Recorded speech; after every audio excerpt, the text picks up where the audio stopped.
வீட்டில் பறித்த மிளகா போன தடவையே காட்டின ஒரு 3 மட்டும் தேவைக்கு பறிச்சிட்டோம் அப்படின்னு சொல்லிட்டு இப்போ வந்து மொத்தமாகவே எடுத்துட்டோம். இதுக்கு வந்து உரம் கொடுக்காததுனால பெரிய செடியாக இருந்தாலும் கம்மியாக தான் இவ்வளோ தான் காய்ச்சிருக்கு.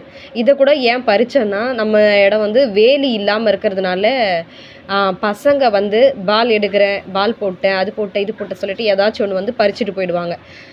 ஸோ நான் என்ன பண்ணுறது தெரியல.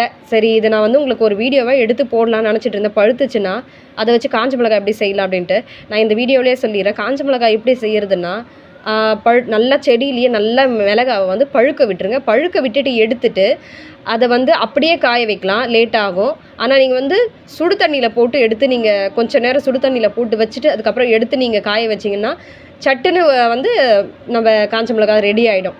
ஆனால் ரெண்டுத்துக்குமே ஒரே எஃபெக்ட் தான், ஒன்றும் பெருசாக வித்தியாசம் கிடையாது. உங்களுக்கு எது சௌகரியமோ அதை மாதிரி செய்யுங்க. இது வந்து ஃப்ரெஷ்ஷாக இப்போ தான் பறிச்சுட்டு வந்தோம். எப்போவுமே நம்ம வீட்டில் செய்யும்போது அது ஒரு சந்தோஷம் தான் நமக்கு எப்போவுமே.